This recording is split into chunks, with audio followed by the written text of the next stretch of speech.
చందమామ కథ. బద్ధకానికి మంత్రం. సోమాపురం అనే ఊళ్ళో శివయ్య అనే వ్యక్తి నివసిస్తూ ఉండేవాడు. ఆయన కొడుకు రాము మహా సోమరి. పెద్దవాడైనా సరే ఏ పని చేయకుండా తిరుగుతూ ఉండేవాడు. ఈ విషయంలో శివయ్య అతన్ని ఎన్నిసార్లు మందలించినా పట్టించుకునేవాడు కాదు. చేసేదేం లేక శివయ్య బాధపడుతూ ఉండేవాడు. ఒకరోజు సోమాపురానికి కాశీ నుంచి ఒక సాధువు వచ్చాడు. ఊళ్ళో వాళ్ళంతా ఆయన దర్శనం చేసుకుని ఆశీస్సులు అందుకుని సమస్యల్ని చెప్పుకున్నారు. అక్కడికి వెళ్లిన శివయ్య ఏమీ మాట్లాడకపోగా దిగాలుగా ఉండడం గమనించిన సాధువు దగ్గరికి పిలిచి విషయం కనుక్కున్నాడు. సాయంత్రం గ్రామస్తులతో మాట్లాడేటప్పుడు ఈ ఊళ్ళో ఒక బద్ధకస్తుడున్నాడు, అతని వల్లే ఊరికి చెడు జరుగుతోంది. వచ్చే గురువారం నాడు అతని ఇంట్లో వాళ్ళు మాయమైపోతారు అని అన్నాడు. ఆ రోజు వచ్చేసరికి రాము తల్లిదండ్రులు మాయమైపోయారన్న వార్త గుప్పుమంది. అంతే, రాము వల్లే ఊరికి చెడు జరుగుతోందని ఊరంతా అతన్ని దూరం పెట్టారు. ఇంట్లో వాళ్ళు లేకపోవడంతో అన్నం కోసం కూడా అతను బాగా ఇబ్బంది పడవలసి వచ్చింది. ఈ పరిస్థితిని భరించలేని రాము స్వామి కాళ్ళ మీద పడ్డాడు.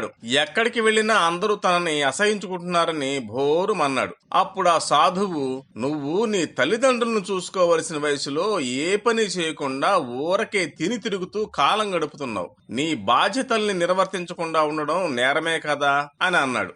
దీంతో తన తప్పు తెలుసుకున్న రాము కష్టించి పనిచేయడం మొదలుపెట్టాడు. ఇప్పుడు తల్లిదండ్రులు తనను చూస్తే ఎంతో సంతోషపడతారని అనుకుంటూ ఉండేవాడు. కొన్నాళ్లకు సాధువు మళ్లీ ఆ ఊరికి వచ్చాడు. అందరితో మాట్లాడుతూ బద్ధకస్తుడు మారిపోవడం వల్ల అతని ఇంట్లో వాళ్ళు తిరిగి వస్తారు అని చెప్పాడు. మర్నాడే రాము తల్లిదండ్రులు ఊళ్ళో అడుగుపెట్టారు. అంతా స్వామి మహిమ అని రాము ఊళ్ళో వాళ్ళందరికీ చెప్పాడు. తమ కొడుకుని మార్చినందుకు స్వామికి రాము తల్లిదండ్రులు మరీ కృతజ్ఞతలు తెలుపుకున్నారు. తాము అదృశ్యం కావడం అనేది నిజంగా అదృశ్యం కావడం కాదని, స్వామి సూచన మేరకు తామిద్దరూ కాశీకి వెళ్లి వచ్చామన్న విషయం రాముకి ఎప్పటికీ తెలియదు.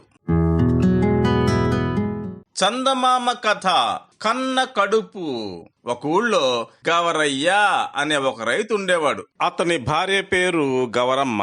వాళ్ళిద్దరికి ఒకే ఒక్క కొడుకు. అతగాడికి అప్పన్న అని పేరు పెట్టారు. అప్పన్న పెరిగి పెద్దవాడయ్యాక అతడికి పేరమ్మ అనే పడుచును తెచ్చి పెళ్లి చేశారు. పేరమ్మకు చాలా ఏళ్ల వరకు పిల్లలు పుట్టనే లేదు. అందరు దేవుళ్లకు మొక్కుకున్నారు. 7 కొండల వెంకటేశ్వరుడు కూడా మొక్కుకున్నాక ఒక కొడుకు పుట్టాడు. వాడికి వెంకన్న అని పేరు పెట్టుకున్నారు.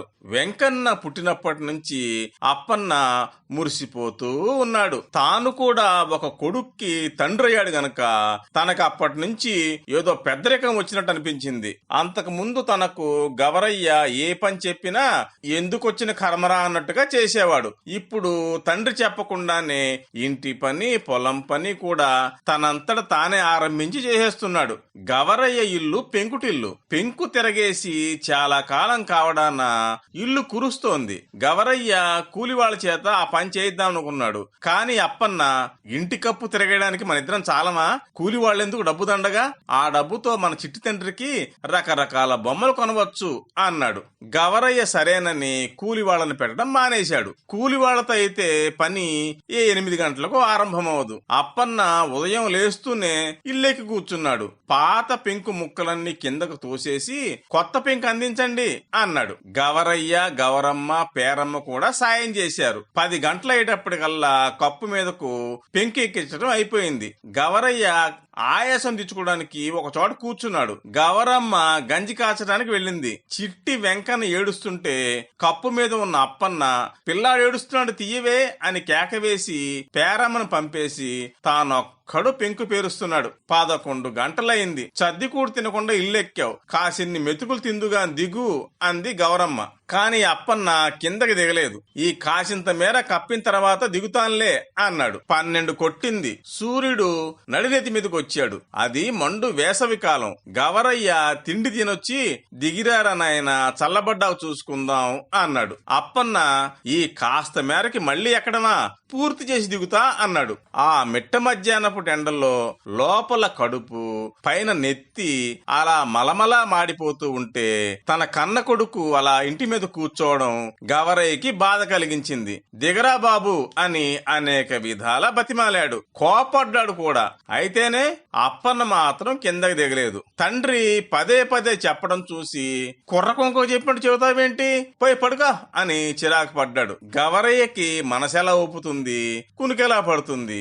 కన్న కొడుకు కష్టపడుతున్నాడు, మరి ఏమి చేయడమా అని ఆలోచిస్తూ ఉండగా ఎదురుగుండా మనవడు మట్టి పెళ్లలు పెళ్లగిస్తూ కనపడ్డాడు. వాణ్ణి చూసేటప్పటికి గవరయ్యకు ఏదో ఆలోచన తట్టింది. కూర్చున్నవాడు గభాలను లేచి పిల్లవాడిని ఎత్తుకుని ఇంటి ముందుకు పరిగెత్తికెళ్లాడు. ఇంటి మీద ఉన్న అప్పన్నకు కనపడేట్టుగా ఎదురుగా ఎండలో ఆ పిల్లవాడిని వదిలేశాడు. అప్పన్న, అదేంటి పిల్లవాడిని ఎండలో వదిలేశారు, లోపలికి తీసుకెళ్ళండి అని ఇంటి మీద నుంచి అరిచాడు. గవరయ్య అక్కడ ఉంటేగా ఇంట్లో వెళ్లి కూర్చున్నాడు.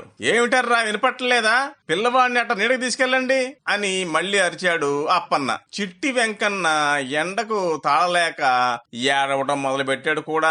అప్పన్న కేకలకి గౌరమ్మ పేరమ్మ వీధిలోకి వచ్చేటంతలో అప్పన్న నిచ్చెన నుంచి చెరచెర నాగుపాములాగా కిందకి దిగొచ్చి పసివాణ్ణి తీసుకుని ఇంట్లోకి వస్తూనే తల్లితో, అయ్యకి మతిగాని పోయిందా ఏంటి, పిల్లవాడిని అలా ఎండలో వదిలేసి ఏడిపించాడే అన్నాడు.